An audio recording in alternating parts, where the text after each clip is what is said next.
Welcome to A Flash of Beauty, the podcast, an audio experience dedicated to the further exploration of Bigfoot and the people Bigfoot has revealed itself to. What started as a documentary of personal narrative encounter stories and expert testimony has now shifted into a deeper inquiry into the forever changed lives of those that have witnessed firsthand this hidden truth. My name is Tobe Johnson, co-producer of Flash of Beauty Bigfoot Revealed. Join me along with the crew and creators of this doc, director Brett Eichenberger, producer Jill Rimmon-Snyder, and cinematographer Michael Ferry, as we go back into the trees to sit down once again with each guest in search of the truth, no matter how strange.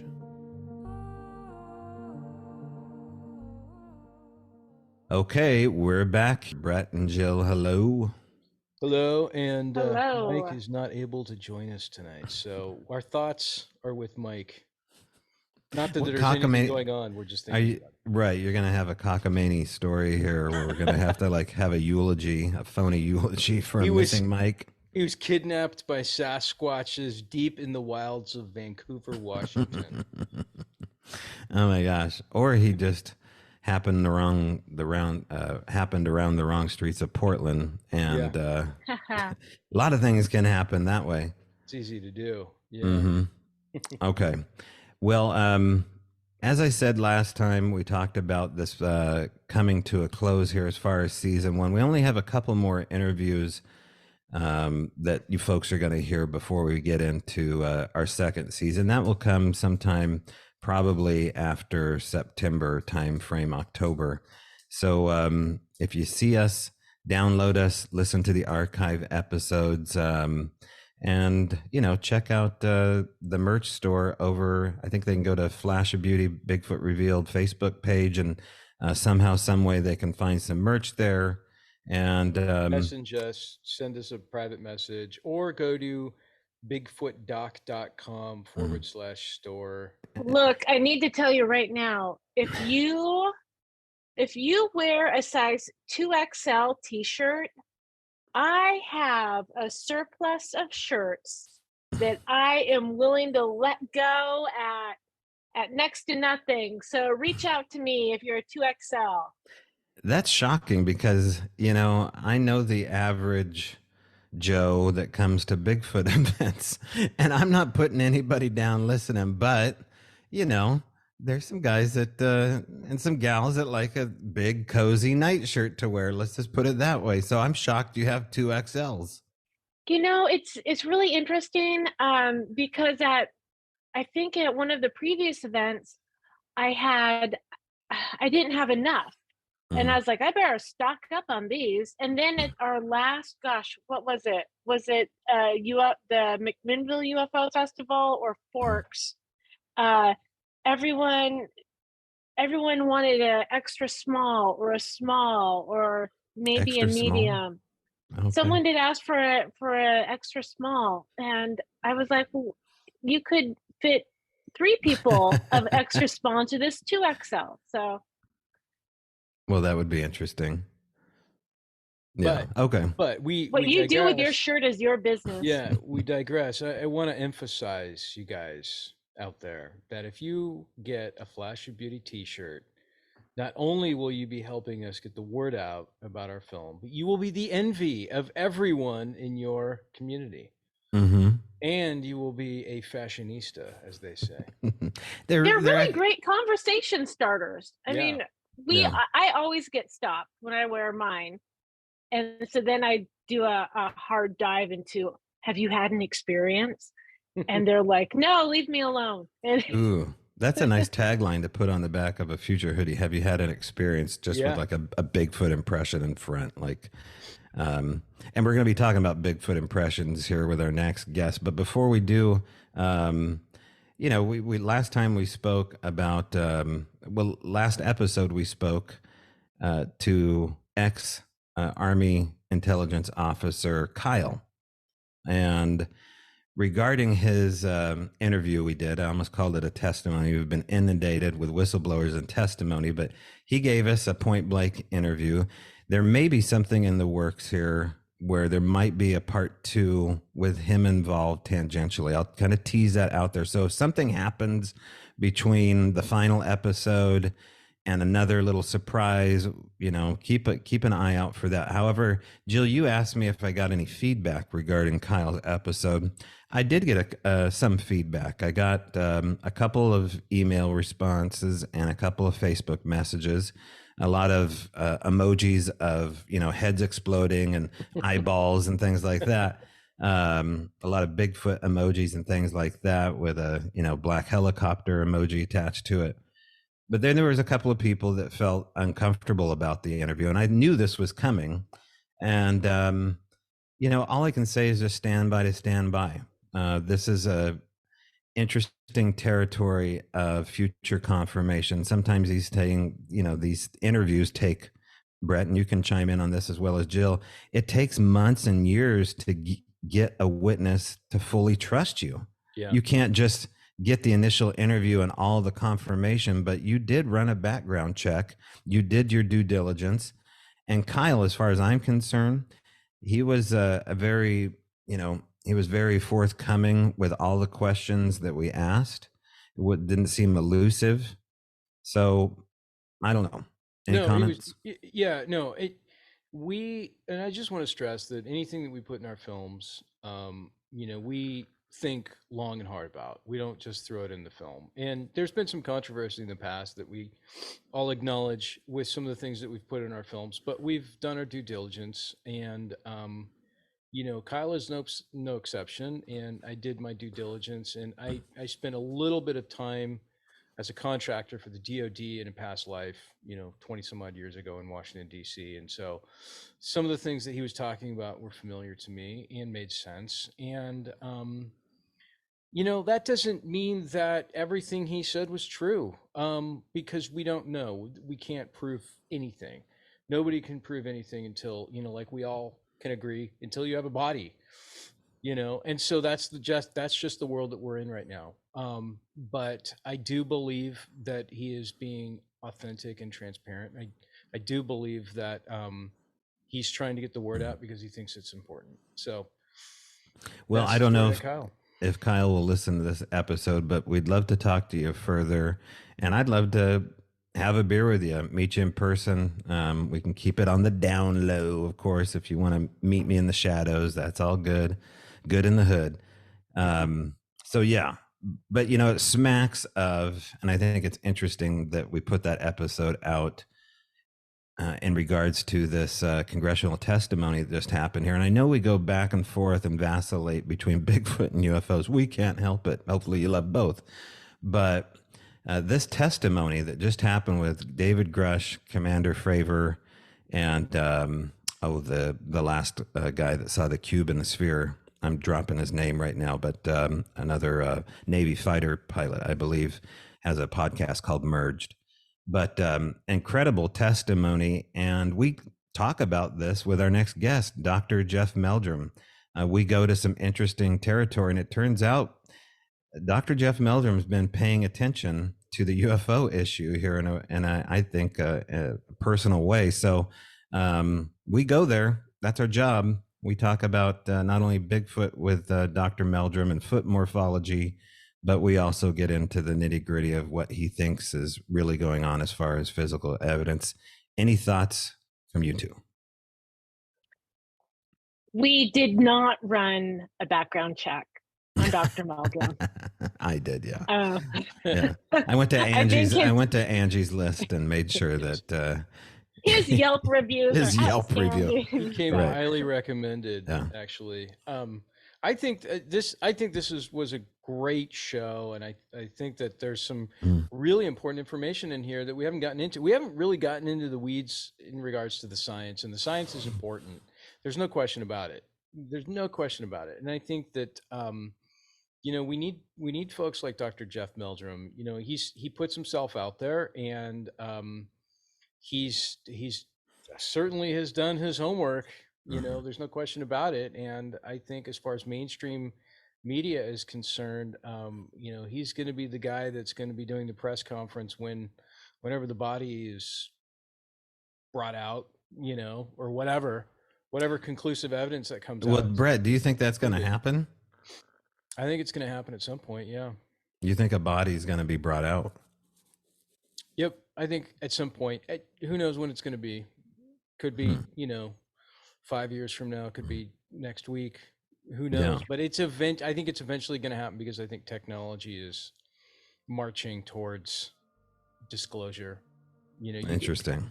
I don't think that this is something that can be hidden forever, and I think the UAP thing is leading the way. But we'll see. We'll see. There are some very, very, very powerful forces at hand that are making some decisions, and some of those powerful forces that are making decisions, not to get all conspiracy theory on anybody, those individuals could be non-humans themselves. Well, let's get into it. Our interview with Dr. Jeff Meldrum here, and his take on being really a lifer in the Bigfoot world.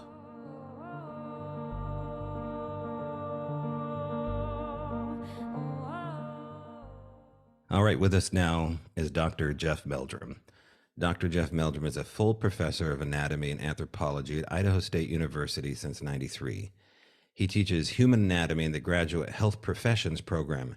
His research encompasses questions of vertebrate evolutionary morphology generally, primate locomotor adaptations more particularly, and especially the emergence of modern human bipedalism. His co-edited volume From Biped to Strider, The Emergence of Modern Human Walking, Running, and Resource Transport, proposes a more recent innovation of modern striding gait than previously assumed. His interest in the footprints attributed to Sasquatch was piqued when he examined a set of 15-inch tracks in Washington in 1996. Now his lab houses well over 300 footprint casts attributed to the mystery of this primate. He conducts collaborative laboratory and field research throughout North America, the world, China, Russia, and has spoken about his findings in numerous popular and professional publications, interviews, television and radio appearances, public and professional presentations. He is author of Sasquatch Legend Meets Science, which explains his and other scientists' evaluations of contemporary evidence and also affords deference to tribal peoples' traditional knowledge of the subject. He has also published 2 field guides, one focusing on Sasquatch, the second casting the net more broadly to consider the potential of relic hominids around the world. He is editor-in-chief of the scholarly referred journal, the Relict Hominoid Inquiry. Your footage in Flash of Beauty was brief, although you had quite a bit to say as far as the trackways and how there is evidence based upon the trackways that we found. Expound on basically what you meant by that, and we'll go from there. Well, as best I can recall, I do so many interviews and so many projects, they all kind of blend together, but I'm sure I touched on the keystones there. The composite footprint evidence, in my estimation, from my perspective, given my expertise, really constitutes the most persuasive, compelling body of data that we have to date. I mean, short of a definitive diagnostic DNA sequence or a physical part, a physical remains of one of these creatures, the footprints provide the most objective, the most enlightening. I think we can infer a lot from the morphology, from the pattern, from the distribution of occurrence and so forth of these trackways. They form such a compelling argument that, with encouragement from some of my colleagues who specialize in ichnotaxonomy, the study of fossilized tracks and traces for species, for past extinct creatures that no longer exist, and for whom the remains of the animal themselves have not been discovered. I was encouraged to apply those principles of nomenclature to the Sasquatch tracks. There was a time when Dr. Krantz sort of toyed with the idea of perhaps we could justify the naming of a species on the basis of the footprints. And unfortunately, that isn't justified. That isn't an acceptable protocol.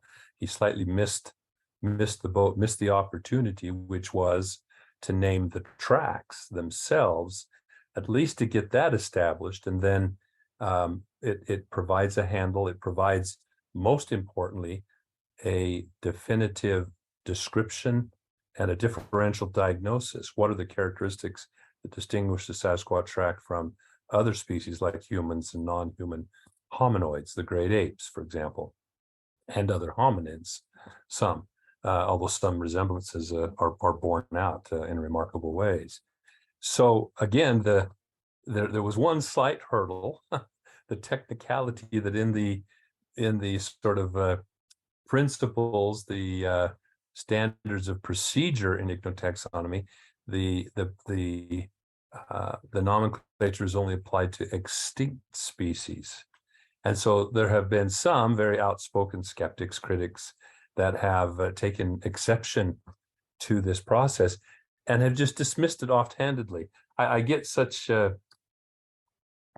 find it so disappointing, so annoying even, that those types of individuals will dote over a principle which was not deemed as overly restrictive by the principal players in that discipline. In other words, they're assuming, these skeptics are assuming, to dictate to the people who actually wrote the laws how they are to be applied and interpreted, and in so doing ignore entirely the data, the description and diagnosis. They don't grapple with it. They say, as if they don't have to, because they have deemed them unworthy of any validation, any consideration. So that's been very disappointing. But on the flip side, I was encouraged to first present this at a gathering of experts in this discipline. There was a symposium on Cenozoic tracks and traces held at the New Mexico Museum of Natural History. And so here's, I made a presentation to a room filled with, it was about between 50 and 75 world experts, the leading researchers and publishers in the field of the examination of fossil tracks and traces, primarily of mammals from the Cenozoic, from the Pleistocene, and Pliocene, and subsequently it was encouraged to submit it for publication in the bulletin of the New Mexico Museum of Natural History, which published the peer-reviewed proceedings, a selection of representative papers from that symposium. And it went through peer review. Typically, I was told quite excitedly, actually, that typically, 2 reviewers would give their review, their criticism and critique of a paper. I had 5 at my own behest, by soliciting as much input, as much critique as possible.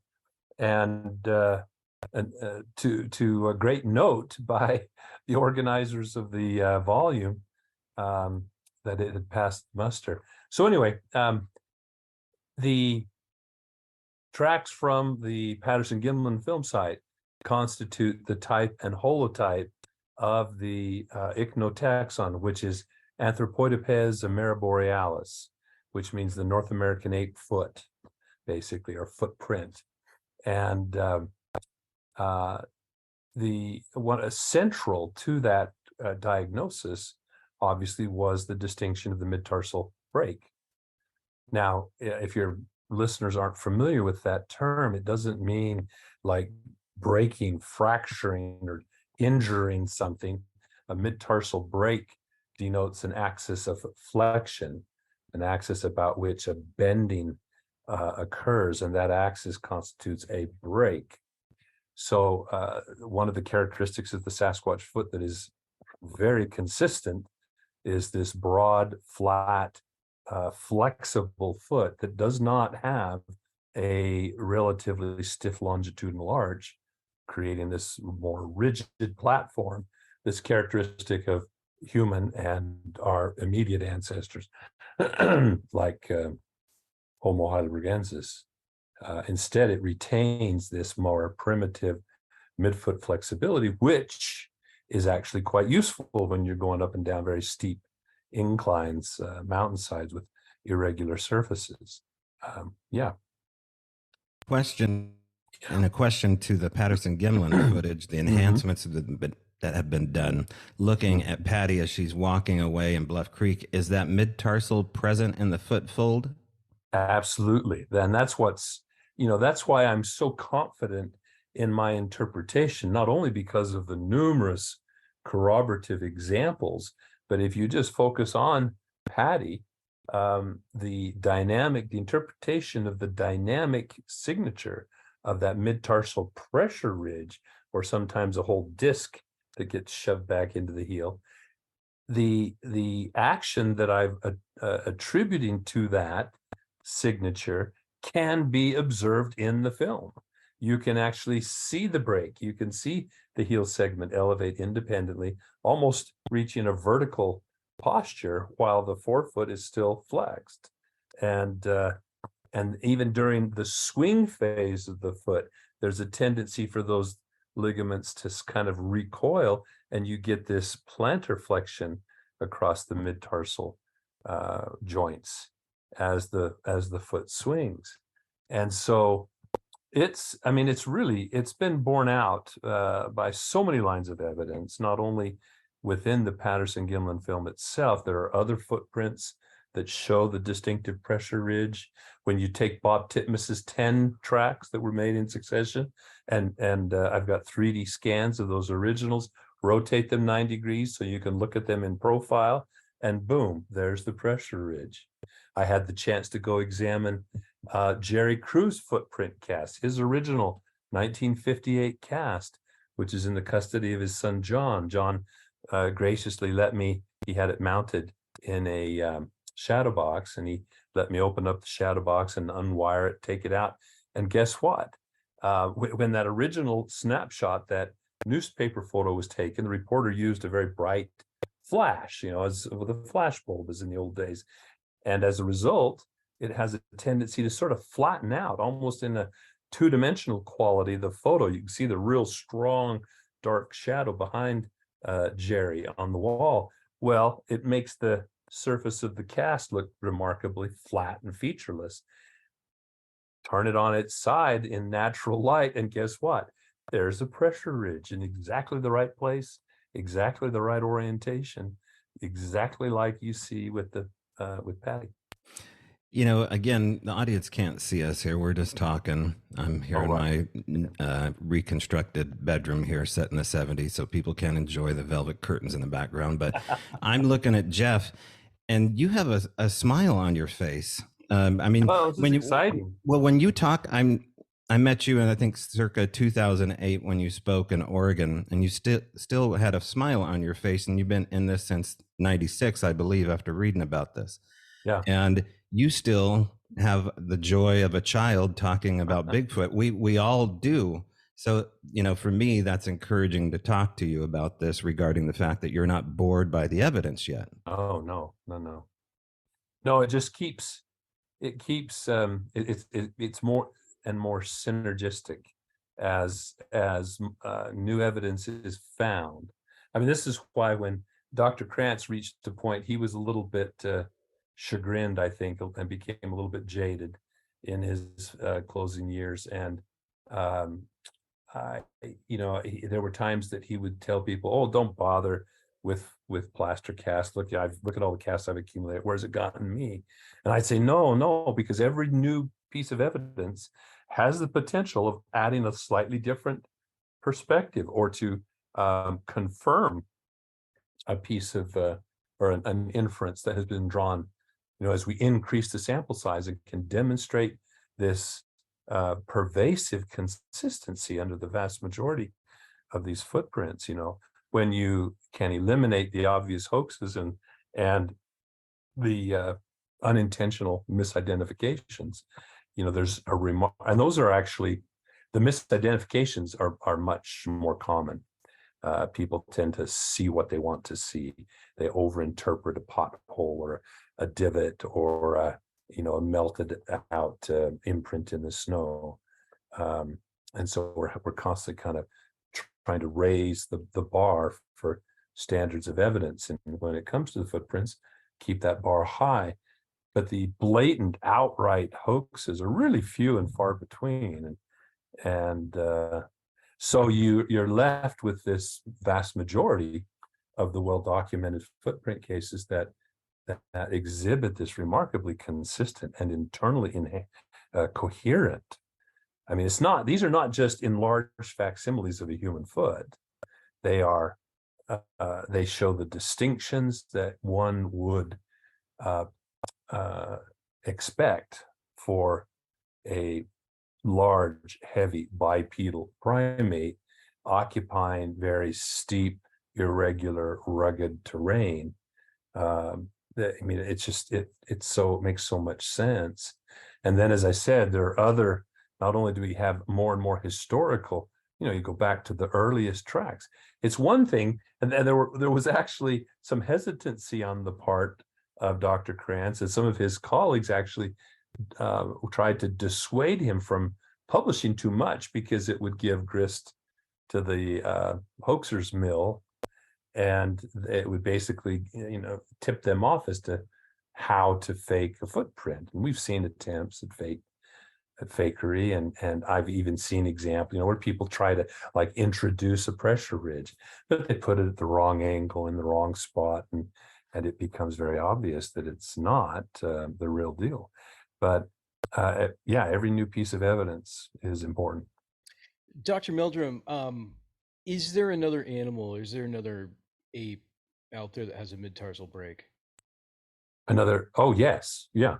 That's the typical foot form of the all the primates to varying degrees, depending on their mode of locomotion. But the most important comparison is with the other great apes. This midfoot flexibility is a derivative of the fundamental grasp climbing adaptation, as it's labeled in the great apes. With their thumb-like big toe, the fore part of the foot then is what we call prehensile. That's the grasping portion. And as they're navigating up an inclined substrate, a tree trunk or a branch, then they, in order to maintain grasp as they are climbing, i.e. walking up that branch, the heel has to still function as a lever. Now the fulcrum of that lever is now back at the mid-tarsal joint, which sort of decouples the action of propulsion from the function of prehension. So you have this sort of dual role of the foot. When the foot comes to the ground, early hominins did not immediately develop a longitudinal arch. Even after there had been some mutation, even though there was a trajectory, if you go from chimps to lowland gorillas to mountain gorillas, with increase in body size, increase in commitment to terrestriality, to life on the ground, there is a series of trajectories we get. The foot is a little stiffer. The big toe is more robust and less divergent. The lateral toes are a little bit shortened, and the heel gets a little bit longer and a little bit broader with increasing size. If you just extend those trajectories of each of those anatomies I just described a couple of notches past lowland gorillas or mountain gorillas, you have a Sasquatch foot, essentially. It's no longer, the big toe's no longer divergent, but it still retains a tremendous degree of splay, potential for splay. It has a very wide, elongated heel to manage that tremendously increased body size. and to disperse body weight over a greater surface area, since surface area doesn't scale at the same rate as body mass does, then Sasquatch has to compensate. Just can't enlarge a human foot, but it has to modify the pattern of a early hominin foot with much greater breadth to length ratios, and without the arch, you don't have the concentration under the ball and the heel. You have it spread out over the entire surface of the sole of the foot. And Sasquatch has that very distinctive walk, that Groucho walk, or the compliant gait.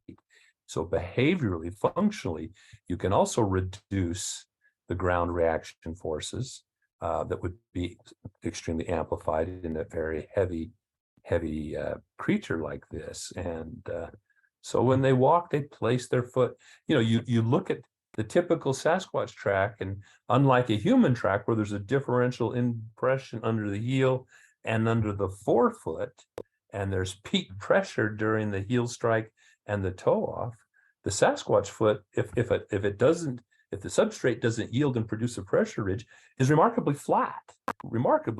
And so there isn't evidence of a heel strike and followed subsequently by a toe off through the big toe and the ball of the foot, especially on the medial side. I mean, it lands more or less flat, and it pushes off primarily from the forefoot. The toes are there for traction, not for propulsion so much, and thereby they remain longer relative to the foot than ours are. They're somewhat intermediate between a very early bipedal hominin like Australopithecus afarensis and a modern human, which is about what you would predict. But long, I mean, they're able to grasp those irregular surfaces and negotiate that uneven terrain. Boy, I have a lot of questions here.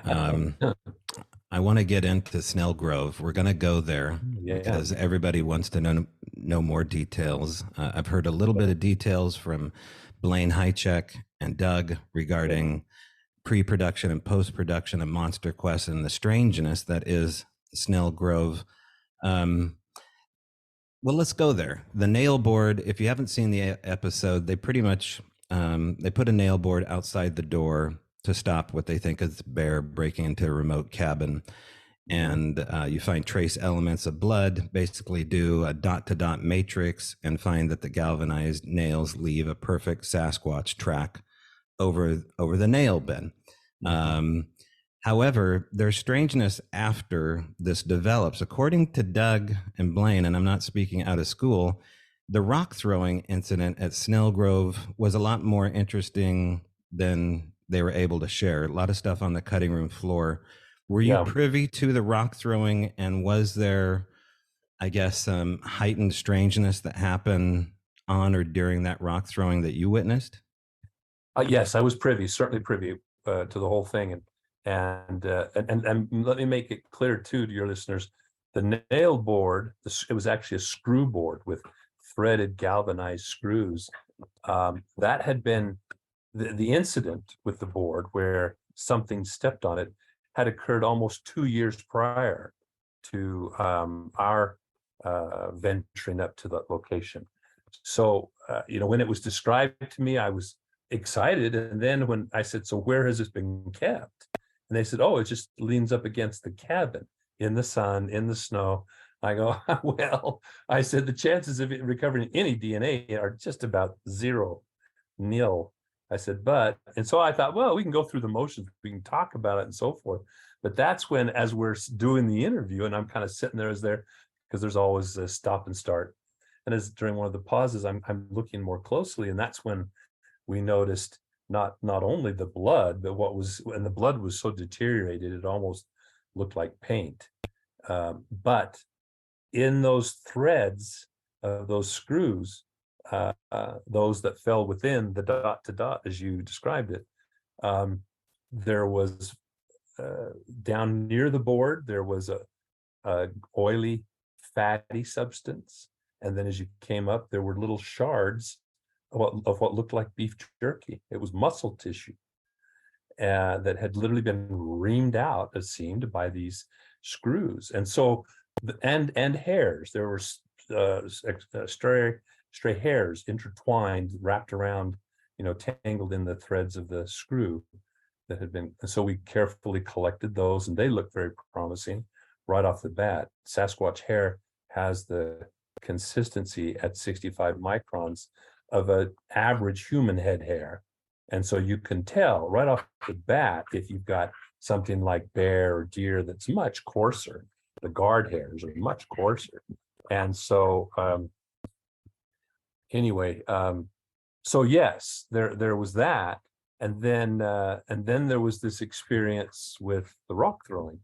And so we would routinely stay up quite late out in front of the cabin. And I mean, it was really quite, when the air was still over that lake, you could hear things going on the opposite side of the lake, a quarter, half mile away, as if they were standing right next to you. I mean, it was like a telegraph, system. It's just the sound carried remarkably well. So we were listening to various things, and occasionally we would throw our voices, try to make calls. There was a little bit of tree rapping too, for whatever good that did. But then there was this rock. Blaine had gone over and to relieve himself off the porch, because the outhouse was about 75 yards down the catwalk into the darkness of the edge, at the edge of the forest there. And so he wasn't inclined to go back there by himself. And I'm not a real night person, and I was starting to fade. It was like 1:32 in the morning. I was starting to fade a little bit. I said, I'm going to go in and just splash some water in my face. So I was inside the cabin, which is walled with corrugated steel. And there was this, it's like someone had shot a BB gun against the side of the, against the side of the wall, right next to where Blaine was standing, which gave him quite a start, to say the least. His eyes were big as saucers. And so I come walking out there, and they all say, well, so did you hear it? Did you hear it? And I said, yeah, I heard it. I said, who threw the rock? Just to gauge their reaction.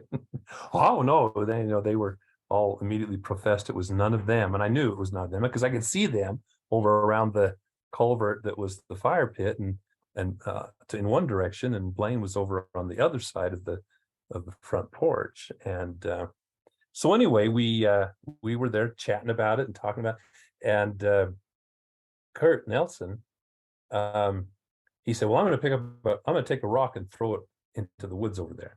And I half jokingly said, don't throw anything too big. He might pick it up and throw it right back at you, return it with interest. And so he throws this golf ball sized rock. And sure enough, I mean, it'd only been like 10, 15 minutes. And I was facing towards the cabin with my back towards the lake. And I, just out of the corner of my eye, because you've got this, we kept the fire burning pretty high, and you've got this big glow there. Out of the corner of my eye, I saw something moving, arcing up in the air above us, not directly above us, but above the cabin, coming from behind the cabin off to the one side. And it arced over and bounced several bounces across the metal roof of the cabin with a great thump. And it was so funny. You didn't get the benefit of this on camera, but this whole group goes like a little line of peahens right into the cabin. Hasty retreat.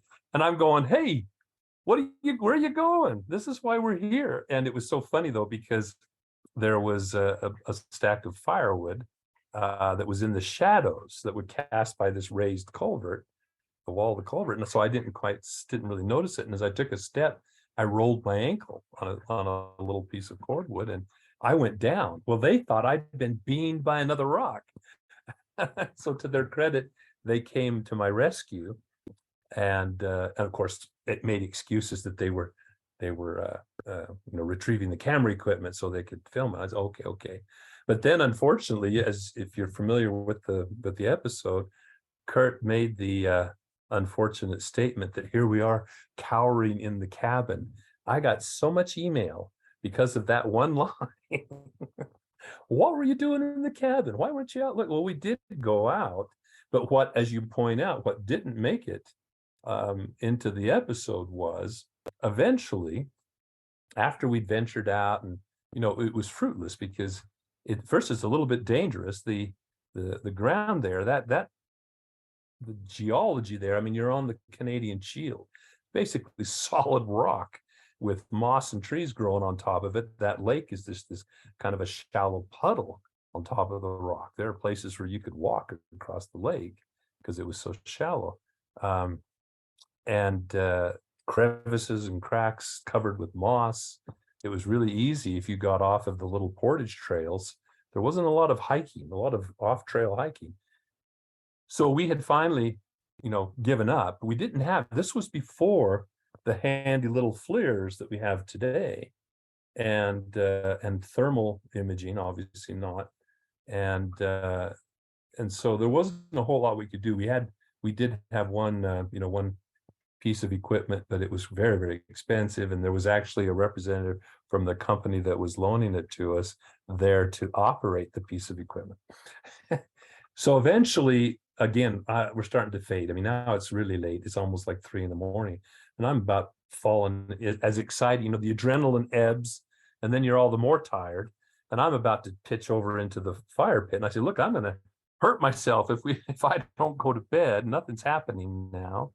So we agreed we'd go to bed, but we'd keep our boots on, so to speak, kind of, like firemen on the ready for the alarm to go off. And sure enough, the lights went out, and my eyelids just quickly got heavy. And all of a sudden, kabam, kabam, kabam, across the roof is this thudding sound. And Blaine won't like me telling. Blaine screams. And all the lights go on. I go, no, turn the lights off so we can see out. You turn the lights on, we can't see anything. All the windows turn into mirrors.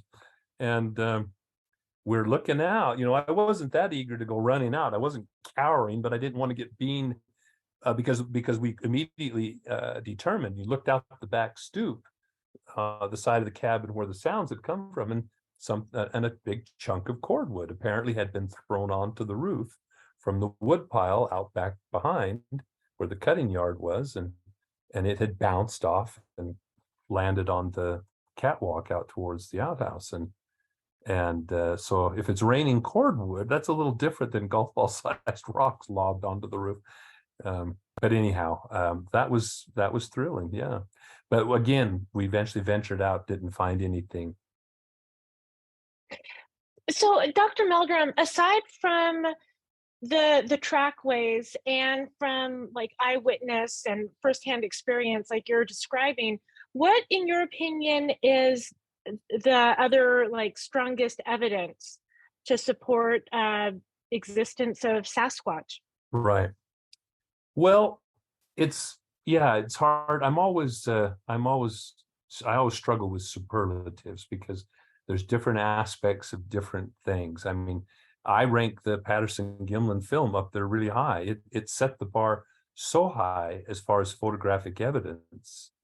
And I'm so confident in the credibility of that film by this point that really is a compelling piece of evidence. The hair, the fact that we have hair that defies attribution to any known wildlife, which is clearly primate in character. It most resembles human hair, but it differs from typical human variability in the remarkably consistent absence of the medulla, the medullary core.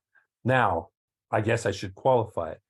The gold standard took shape around a number of samples that lacked a cellular medulla, and it is very possible that we tend to cherry pick those specimens that now fit the gold standard while making an error, of false rejection of specimens that might be Sasquatch, that might represent some variation. But it's, in humans, only individuals with very light, almost tow-headed blonde hair ever lack that cellular medulla with very fine hair. Although we have Sasquatch samples that span the entire color spectrum that has been attributed, from essentially white, buckskin, kind of beige, right on up through light brown, dark brown, black, mahogany black. So it all of the hair has varying proportions of eumelanin and pheomelanin. Eumelanin provides black pigment, and the pheo is a reddish brown pigment. And so, when you've got those two rheostats, if you dial them both down, then it's almost white. If you start dialing up the red, you get the light beige and brown as you bring up some of the dark. And then, the vast majority of reports are described as dark brown or black. That seems to be the most common. Dr. Meldrum, I want to go back to the Patterson-Gimlin film because I completely agree with you. And we talked to you about this in depth when we interviewed you a couple of years ago in Vernal, Utah. And what's really interesting to us as filmmakers is we can take a step back and we can look at that footage and think about the logistics that would have gone into producing something like that. Mm-hmm. In other words, you'd have to hire an actor. You would have to coach that actor in how to walk a proper way to, look like something non-human. You would have to find and of course, finding an actor of that size would be difficult in and of itself. And then you would have to find a costume designer that would be of Oscar caliber to design that suit that would be form-fitting. And we all know that there wasn't a lot of form-fitting suits back in the late 60s. There's an instance in the film where you can see the thigh muscle. It almost looks like it's contracting or moving. Can you kind of expand upon some of the other hallmarks to you in that footage that really just makes that footage the best evidence we have? Oh, absolutely. And there's so many layers, and you touched on one layer, the logistical, pragmatic aspects. But then even if you could fulfill those, then you would have to have somebody who could look in a crystal ball and anticipate what the conventional wisdom of anthropology 10, 20, 30 years down the road would be, when at that time, what you were creating was actually contradictory to the then prior to a paradigm shift, to the then notion of what a Sasquatch, should look like, what a hominin, bipedal hominin should look like. And so, that's what really blows me away. That when I tackle that topic now, with 50 plus years of hindsight, it's really fascinating to see those combination of traits that anticipate what our current knowledge is. For example, one of my favorite, that'll really illustrate this, is Dr. John Napier, who was a primatologist at the Smithsonian. He was on the panel that actually observed the Patterson-Gimlin film at the Smithsonian, and later talked about it in much greater depth in his book, one of the first academic books on the subject of Bigfoot and Yeti. And sorry about the dogs are getting excited about something here. So you've got a Sasquatch outside. Yeah. So he in his book, he noted that the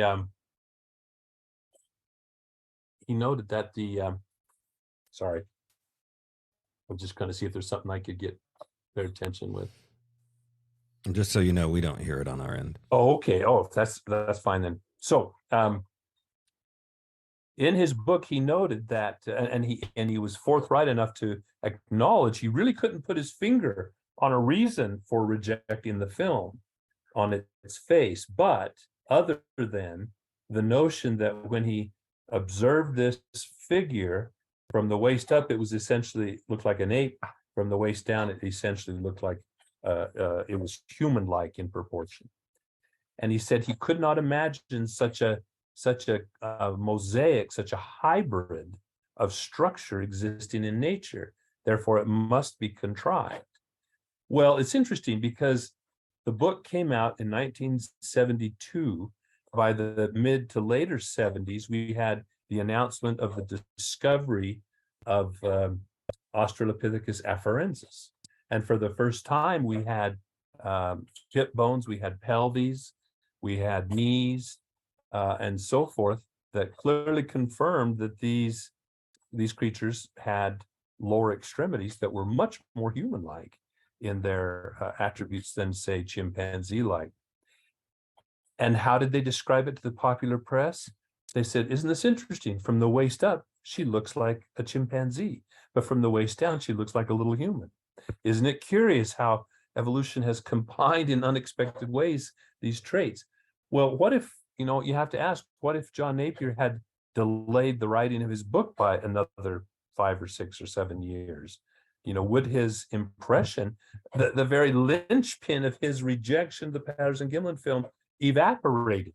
Because now, with that 2020 hindsight, what you see on the film, and there are other traits we could talk about, the flat face and the absence of projecting canines, a foot with a non-divergent big toe that isn't incorporated into an arch, as had been argued, and so forth. What if, how might, or how was it that these traits, which now, with a much more expansive hominin fossil record, we understand, and we have a better profile of what an early hominid. See, if I wanted to write an introductory text in anthropology, an illustrated text, and I needed a picture of something like a robust Australopithecina, Paranthropus boisei, with the exception of her size and the stigma attached with that now iconic image, I could pull a frame from the Patterson-Gimlin film and use it to illustrate the fundamental concept of a bipedal hominid, one that's robust, that's heavily muscled, that's walking upright, but yet has a small brain, not much bigger than a chimp or a gorilla, it lacks the manual dexterity and the intelligence to have modified stone tools, to have a stone tool culture. It would work. It really would work. When we met circa 2008, it was accompanied by an oral storyteller, a gal by the name of Esther Stutzman, who is a Kalapuya elder. And before Esther agreed to speak at that event, she basically chided me for calling during the wrong time of year. I didn't know that there was a certain season to talk about who she calls Chichu Chippy, the Kalapuya term for Sasquatch. Oh. And so then we got into the nuances of working with First Nations people and their oral traditions about Sasquatch. Now, some of the things they have to say about Sasquatch are, very strange in nature. They believe in Sasquatch walking between two worlds. Right. How does academia look at First Nations people and these stories if they hold them to be true? How do we relegate, Right. oral tradition, fact, and fiction? Well, I think if it's taken within the same context as their interpretation of the natural world as it relates to other entities that are much more commonly known to the non-tribal community. I mean, we hear stories about the raven and about the coyote, the trickster, and this, that, they have qualities, they have characteristics that it's kind of like Aesop's fables.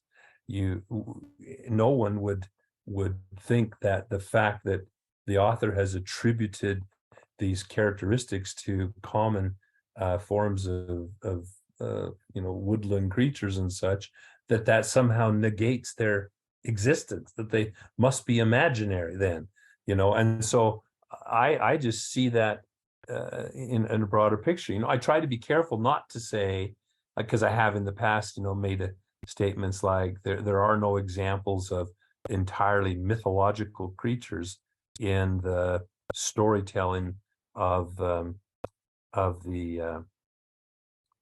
indigenous peoples, and that may not be entirely defensible. There might be a few, but it might just be that the embellishments have become so elaborate that we no longer recognize, the creature. Like, it's hard to, the Wendigo, for example, has certain characteristics that we might think are reminiscent of a giant, upright, hairy biped, but then it also has attributes that seem quite unusual. And are those just literary embellishments, that have become exaggerated through the millennia, or are they totally, from our perspective, or do they, I mean, just put it in a different way, do they lack a basis in the conventional biological world that we are familiar with? And I, my interpretation, and having interacted with many tribal people, and it's not unanimous, because you really can hardly expect it to be, but the majority of the individuals see it straying much further into the real world, with just a foot in the otherworldly aspect. Some might disagree with me, but when you see those depictions of, like, the Zonaqua, and I've witnessed pictographs and petroglyphs all up in, from British Columbia all the way down to the most southerly reaches of the Rockies, that show the exact same creature, depicted with little head, broad shoulders, great big hands upraised, and the humanoid feet sticking off to the side, emphasizing those appendages as distinct from a clawed bear with pads and so forth. And the artists are quite capable of depicting the distinctive anatomy.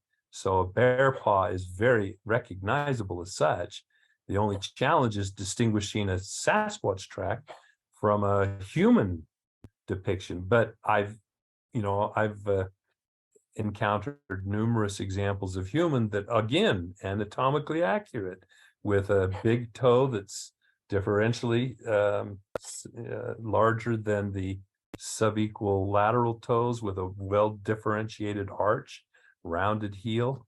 And then you see there's a prime example that I was able to examine in the Red Cliffs of Wyoming, that is anatomically accurate as a typical Sasquatch track, right down to the more subequal toes, the more squared off disposition, even down to a mid-tarsal pressure ridge in the right place, in the right orientation, and everything.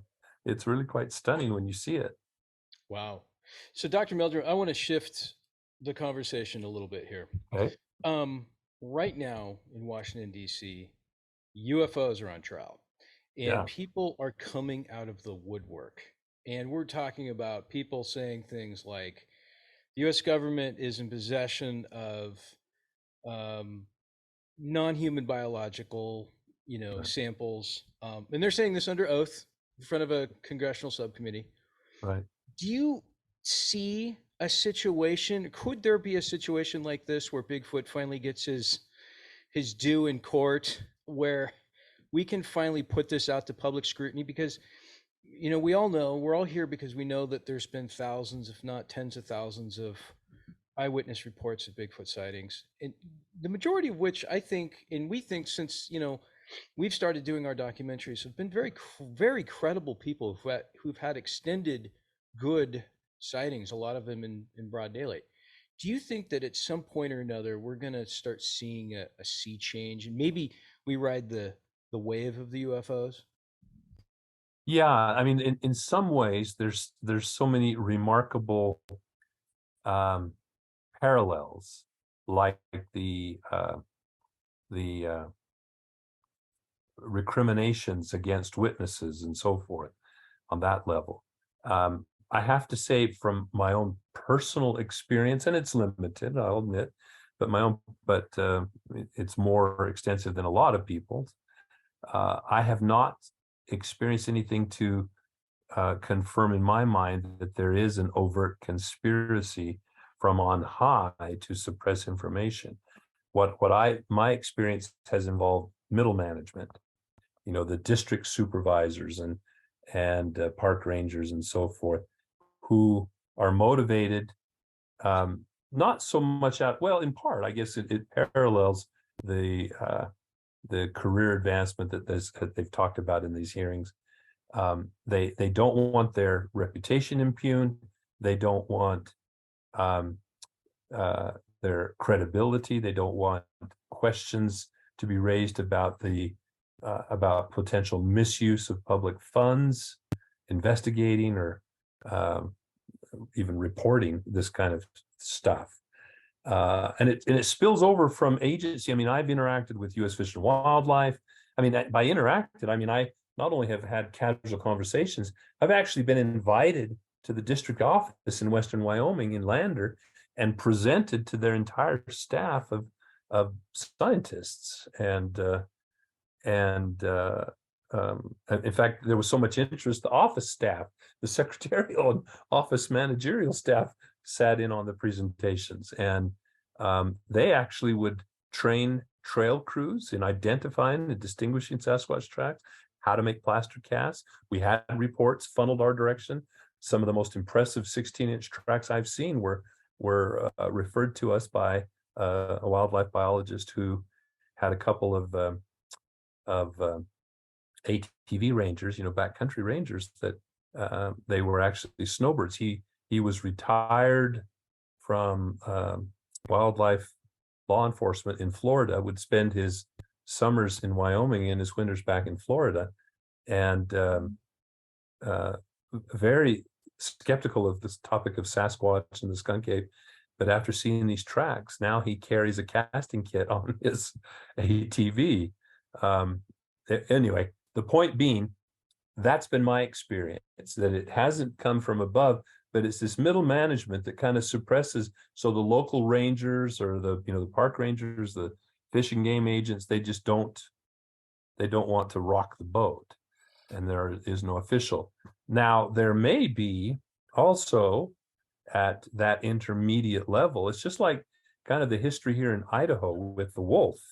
There was a lot of suppression of sightings of wolves because they didn't have the budget or the manpower, the personnel to carry out a management plan.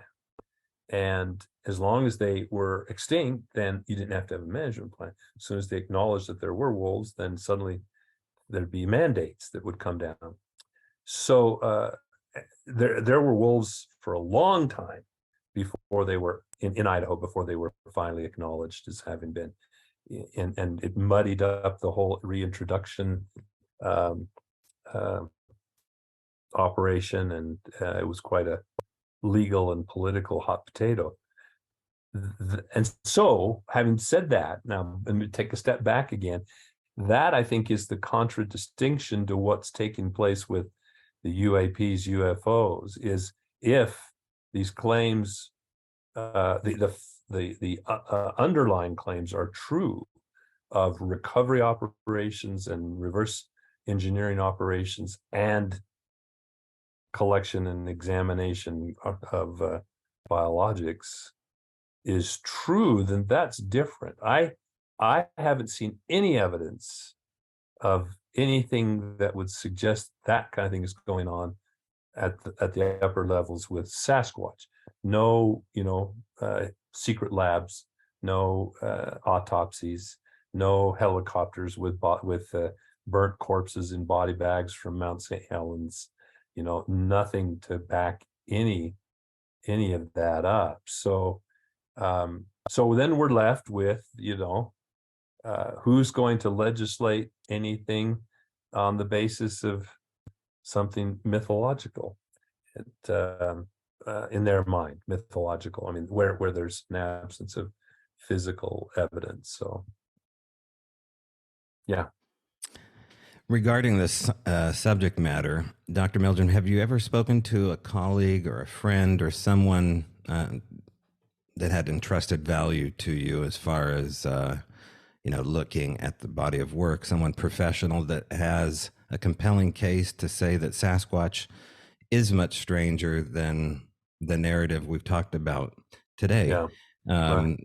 As far as the UAP aspect maybe being connected, one of the earlier things I heard was from Sally Shepard Walford, who told me the story of Autumn and her living on the Ording River, where they would see disappearing tracks and strange lights. Now, that was just a one-off. That was one individual. But now, over the body of evidence and having looked at this up close and personal myself, I feel like maybe it's time to talk about there being a possibility of there being shady areas here, to quote Tom Pell.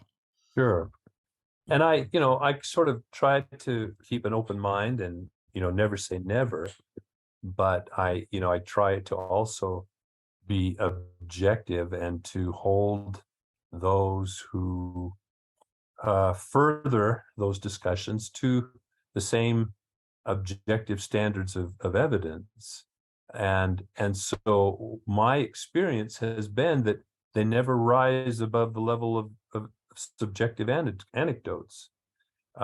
When I've asked for documentation of orbs, for example, someone's got to be taking pictures of these things, and the in one case with a person who was willing to share such a picture, was eager to, and I said, be sure, this is the best example you have. He's, oh yeah. And he sent me this snapshot that was a nighttime flash photo, and it was tree pollen. If you've ever been out in the woods, especially ponderosa pines, when they go and pollinate those,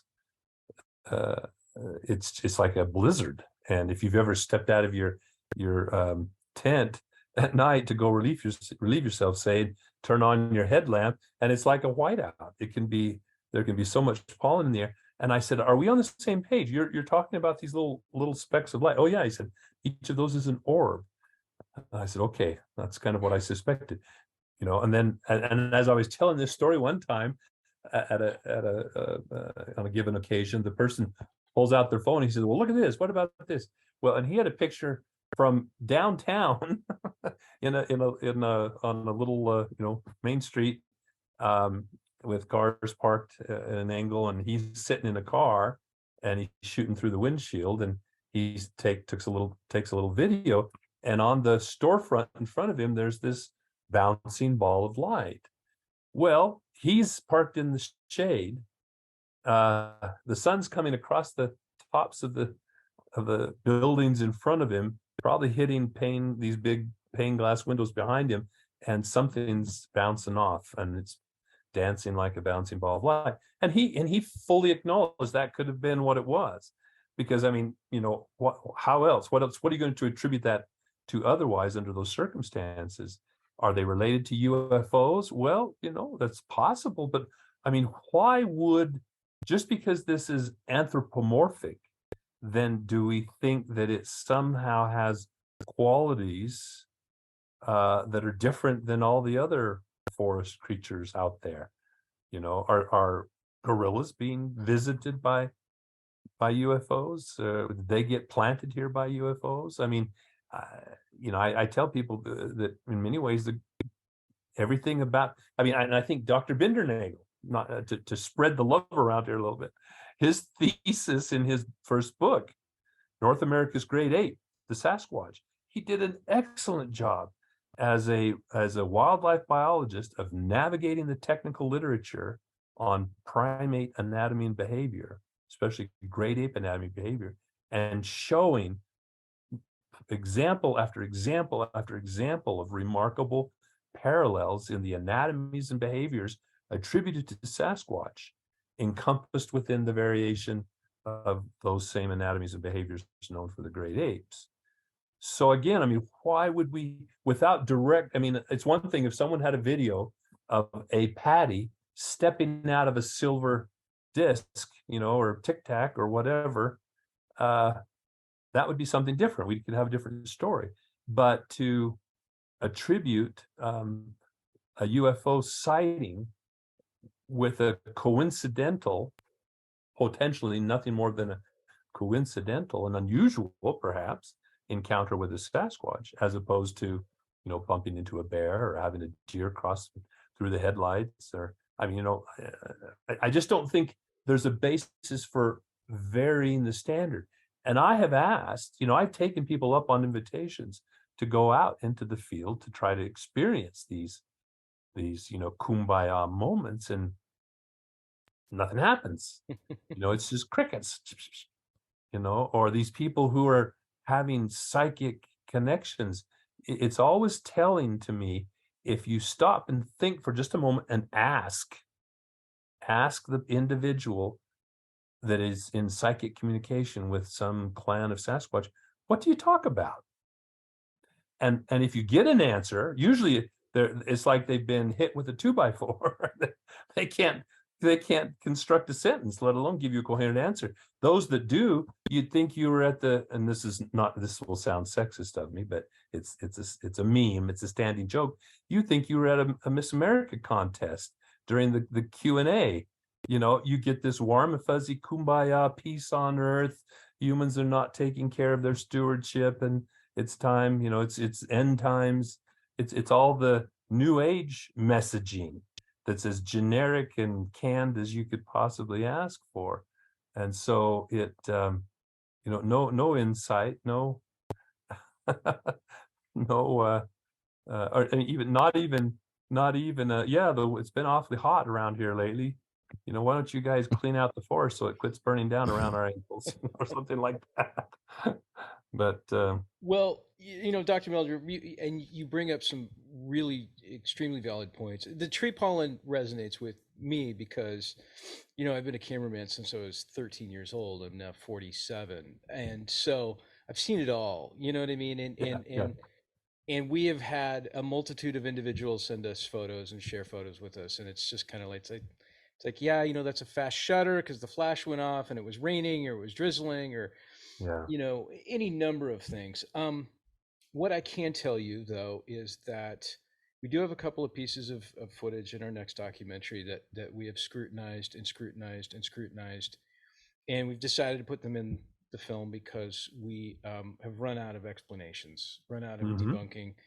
And I just want to say, in all fairness, that so many individuals out there have, we talk about the photographs with the dust, pollen, and whatnot, but we have individuals that have actually seen glowing balls of light, and we talk about in the documentary ball lightning and other things. And so I think the point that I'm trying to make is we're all looking for a science behind all of it that would explain what it is that people are seeing out there.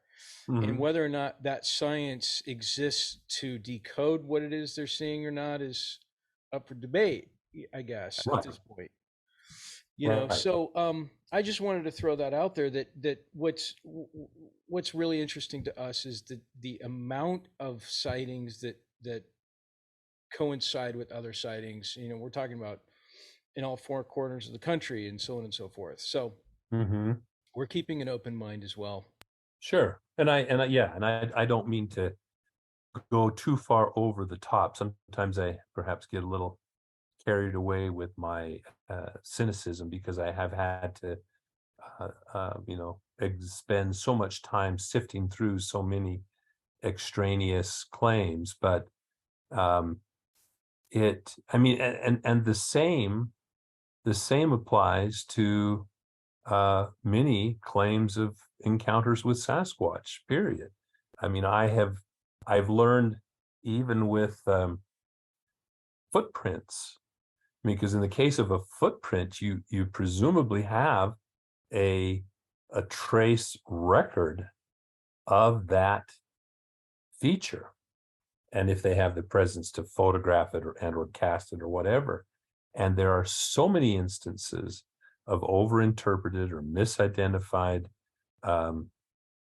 footprints that you cannot accept the account at face value. We learned this with the Yeti. I had a student that was eager to She wanted to go into forensic anthropology and wanted to do something with footprints to have an experience. And so I said, I've always wanted to really catalog, to track down and document as many examples of these footprints attributed to the Yeti as we can. Because, you'll see a publication or a summary article, and there'll be a whole table with this chronologic sequence of these enigmatic footprints attributed to the Yeti.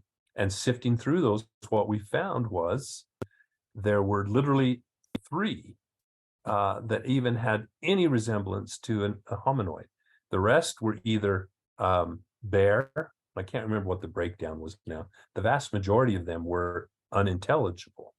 If they couldn't identify them sufficiently to attribute them to any common wildlife, then guess what? The default was they must be Yeti.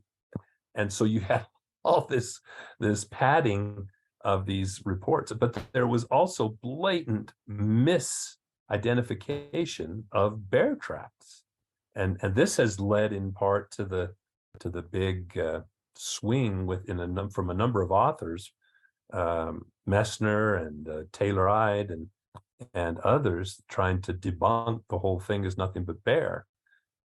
They've got a lot of material to stack up, in support of that argument, but the Shipton photo and the McNeely-Cronin and the Hutchison, those are the 3 that have the appearance of a chunky chimpanzee. But my point is, again, I get down the rabbit hole here, but my point is this whole list of supposed Yeti tracks evaporates upon examination.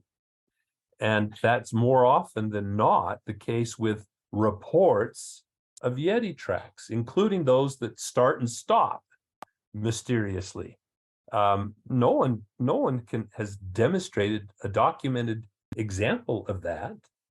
I've seen a couple of snapshots, again, the snapshots from off a very steep angle panoramic shot, and the one that comes to mind, it was in snow, and there was a snowdrift across the trailing end that had just wiped it clean right off. It wiped everything clean, but they didn't acknowledge that fact.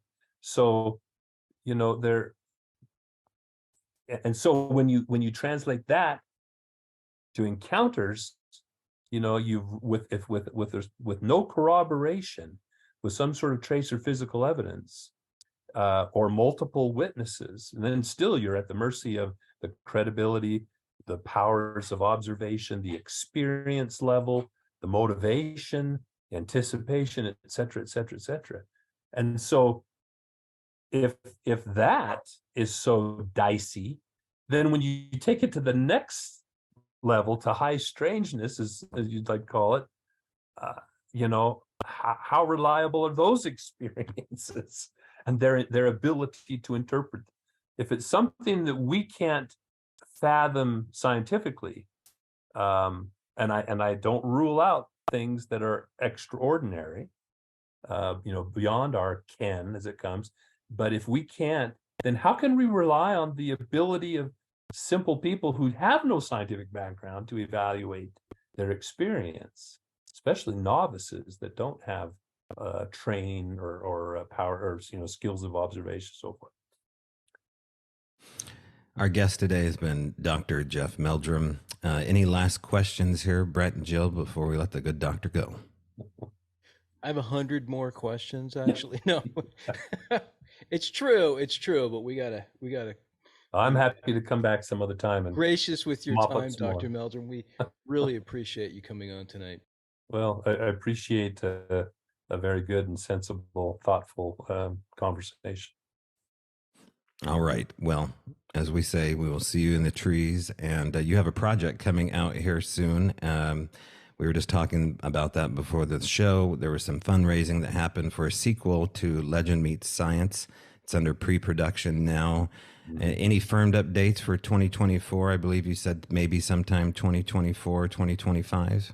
Well, I would expect that. He's trying to, and the reason for the fundraising, he would like to, Doug Hychek would like to produce it independently, so he has the creative autonomy to really do it like it should be done, rather than being contorted by the preconceptions of some executive who may know nothing about the subject matter. So I'm sure you can all relate to that. So the fundraising gave him some independence. We'll see how, he's very ambitious in the scope he would like to cover. We covered a lot in Sasquatch, the first Sasquatch Legend Meets Science, and there's a lot of lines of evidence, and a lot of developments, a lot of things on the cusp. So he's very ambitious. We'll see how it all pans out. But yeah, I would say at the very earliest, late 2024, more likely 2025, when it at least now the production will certainly come out before the book does, because I'm writing the companion volume that will obviously springboard off of the content of the documentary, and then some, just as with the previous volume. Okay, look forward to it. Thanks again. Yeah, thanks. Appreciate it. Thank you. This has been a Resonance Production podcast. If you have questions, comments, or suggestions, you can email us at bigfootrevealedpod@gmail.com. Also, if you're just discovering the Flash of Beauty universe, you can watch our documentary on most major streaming platforms.